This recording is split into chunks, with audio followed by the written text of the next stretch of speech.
Lectura número 5. Toma, dijo el viejo, sacando una piedra blanca y una piedra negra que llevaba prendidas en el centro del pectoral de oro.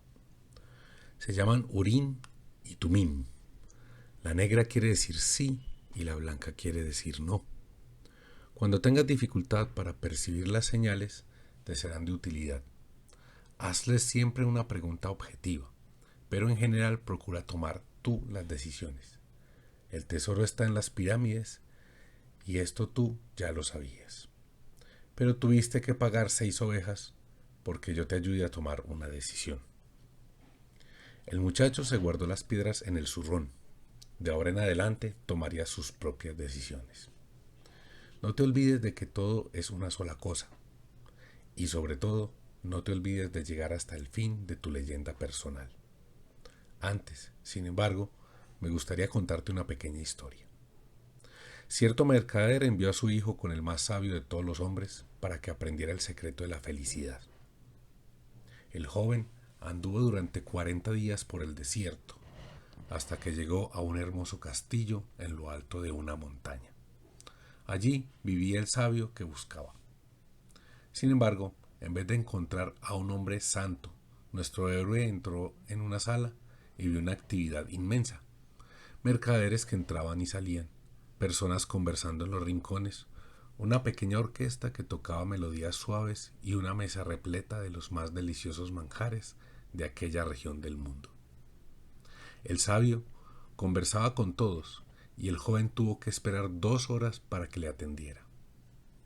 El sabio escuchó atentamente el motivo de su visita, pero le dijo que en aquel momento no tenía tiempo de explicarle el secreto de la felicidad. Le sugirió que diese un paseo por su palacio y volviese 2 horas más tarde. Pero quiero pedirte un favor, añadió el sabio entregándole una cucharilla de té en la que dejó caer 2 gotas de aceite. Mientras camines, lleva esta cucharilla y cuida de que el aceite no se derrame. El joven comenzó a subir y bajar las escalinatas del palacio, manteniendo siempre los ojos fijos en la cuchara. Pasadas las 2 horas, retornó a la presencia del sabio. ¿Qué tal?, preguntó el sabio. ¿Viste los tapices de Persia que hay en mi comedor? ¿Viste el jardín que el maestro de los jardineros tardó 10 años en crear? ¿Reparaste en los bellos pergaminos de mi biblioteca? El joven, avergonzado, confesó que no había visto nada. Su única preocupación había sido no derramar las gotas de aceite que el sabio le había confiado. Pues entonces vuelve y conoce las maravillas de mi mundo, dijo el sabio. No puedes confiar en un hombre si no conoces su casa. Ya más tranquilo, el joven cogió nuevamente la cuchara y volvió a pasear por el palacio, esta vez mirando con atención todas las obras de arte que adornaban el techo y las paredes. Vio los jardines, las montañas a su alrededor, la delicadeza de las flores, el esmero con que cada obra de arte estaba colocada en su lugar. De regreso a la presencia del sabio, le relató detalladamente todo lo que había visto. «¿Pero dónde están las 2 gotas de aceite que te confié?», preguntó el sabio. El joven miró la cuchara y se dio cuenta que las había derramado. «Pues este es el único consejo que puedo darte», le dijo el más sabio de los sabios. «El secreto de la felicidad está en mirar todas las maravillas del mundo, pero sin olvidarse nunca de las 2 gotas de aceite en la cuchara». El muchacho guardó silencio. Había comprendido la historia del viejo rey. A un pastor le gusta viajar, pero jamás olvida sus ovejas. El viejo miró al muchacho y con las 2 manos extendidas hizo algunos gestos extraños sobre su cabeza. Después cogió las ovejas y siguió su camino. En lo alto de la pequeña ciudad de Tarifa existe un viejo fuerte construido por los moros, y quien se sienta en sus murallas consigue ver al mismo tiempo una plaza, un vendedor de palomitas de maíz y un pedazo de África.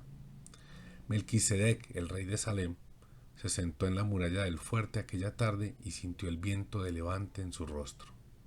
Las ovejas se agitaban a su lado, temerosas de su nuevo dueño y excitadas ante tantos cambios. Todo lo que ellas querían era solo comida y agua.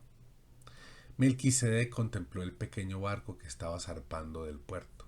Nunca más volvería a ver al muchacho, del mismo modo que jamás volvió a ver a Abraham, después de haberle cobrado el diezmo.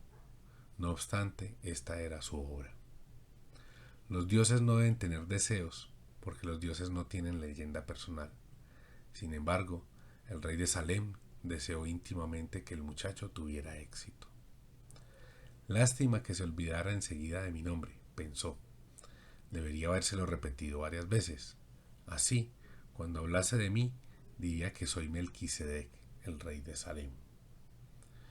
Después miró hacia el cielo, un poco arrepentido.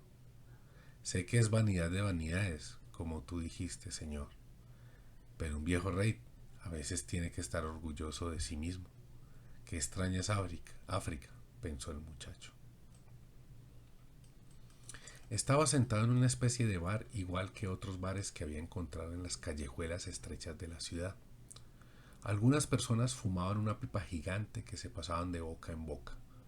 En pocas horas había visto a hombres cogidos de la mano, mujeres con el rostro cubierto y sacerdotes que subían a altas torres y comenzaban a cantar, mientras todos a su alrededor se arrodillaban y golpeaban la cabeza contra el suelo.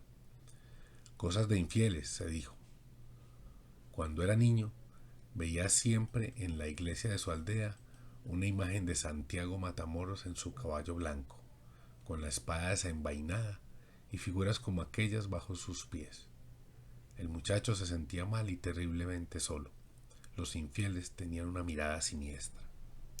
Además de eso, con las prisas de viajar, se había olvidado de un detalle, un único detalle que podía alejarlo de su tesoro por mucho tiempo.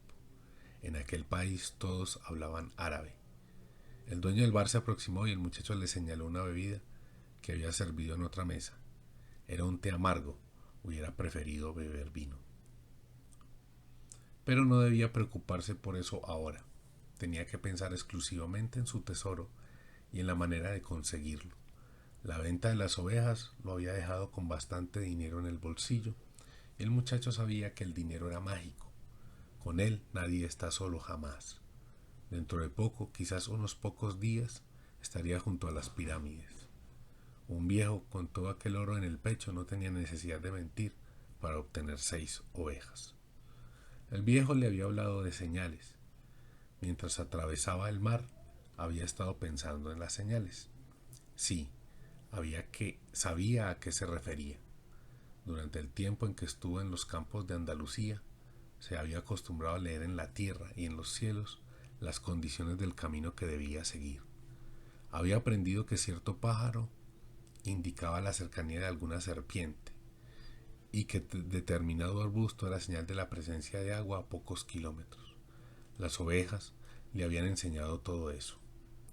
Si Dios conduce también a las ovejas, también conducirá al hombre, reflexionó y se quedó más tranquilo. El té parecía menos amargo. ¿Quién eres?, oyó que le preguntaba una voz en español. El muchacho se sintió inmensamente aliviado. Estaba pensando en señales y alguien había aparecido. ¿Cómo es que hablas español?, se interesó. El recién llegado era un hombre joven, vestido a la manera de los occidentales, pero el color de su piel indicaba que debía ser de aquella ciudad. Tendría más o menos su misma altura y edad. Aquí casi todo el mundo habla español. Estamos solo a 2 horas de España. Siéntate y pide algo por mi cuenta, le ofreció el muchacho. Y pide un vino para mí. Detesto este té. No hay vino en este país, dijo el recién llegado. La religión no lo permite. El muchacho le explicó entonces que tenía que llegar a las pirámides. Estuvo a punto de hablarle del tesoro, pero decidió callarse. El árabe era capaz de querer una parte a cambio de llevarlo hasta allí. Se acordó de lo que el viejo le había dicho respecto a los ofrecimientos. Me gustaría que me llevaras, si es posible. Puedo pagarte como guía. ¿Tú tienes idea de cómo se llega hasta allí? El muchacho se dio cuenta de que el dueño del bar andaba cerca, escuchando atentamente la conversación. Se sentía molesto por su presencia, pero había encontrado un guía y no podía perder aquella oportunidad. Hay que atravesar todo el desierto del Sahara, continuó el recién llegado, y para eso se necesita dinero. Quiero saber si tienes el dinero suficiente. Al muchacho le extrañó la pregunta que le había formulado el recién llegado, pero confiaba en el viejo, y el viejo le había dicho que cuando se quiere una cosa, el universo siempre conspira a favor.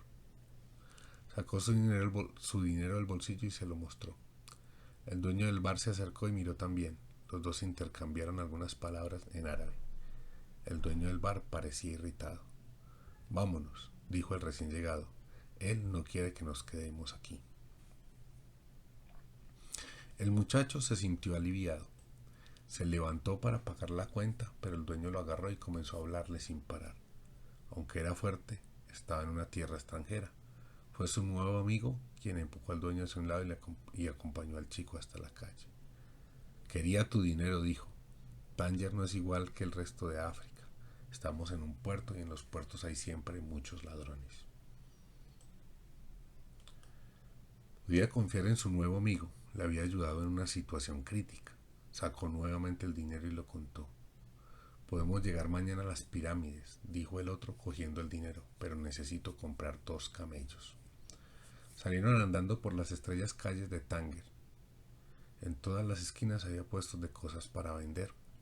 Por fin llegaron al centro de una gran plaza donde funcionaba el mercado. Había millares de personas discutiendo, vendiendo, comprando, hortalizas mezcladas con dagas, alfombras junto a todo tipo de pipas, pero el muchacho no apartaba los ojos de su nuevo amigo. Al fin y al cabo, tenía todo su dinero en las manos. Pensó en pedirle que se lo devolviera, pero temió que lo considerara una falta de delicadeza. Él no conocía las costumbres de tierras extrañas que estaban pisando. Bastará con vigilarlo, se dijo. Era más fuerte que el otro.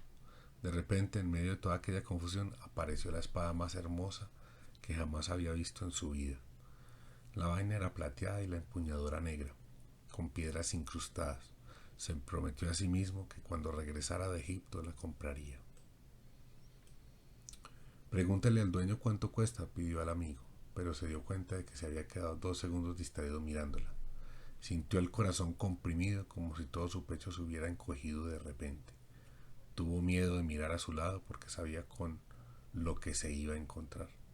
Sus ojos continuaron fijos en la hermosa espada algunos momentos más hasta que se armó de valor y se dio la vuelta. A su alrededor, el mercado, las personas yendo y viniendo, gritando y comprando, las alfombras mezcladas con las avellanas, las lechugas junto a las monedas de cobre, los hombres cogidos de la mano por las calles, las mujeres con velo, el olor a comida extraña, pero en ninguna parte, absoluta y definitivamente en ninguna parte, el rostro de su compañero. El muchacho aún quiso pensar que se había perdido de vista momentáneamente. Resolvió quedarse allí mismo esperando que otro volviera. Al poco tiempo, un individuo subió a una de aquellas torres y comenzó a cantar. Todos se arrodillaron, golpearon la cabeza en el suelo y cantaron también. Después, como un ejército de laboriosas hormigas, deshicieron los puestos de venta y se marcharon.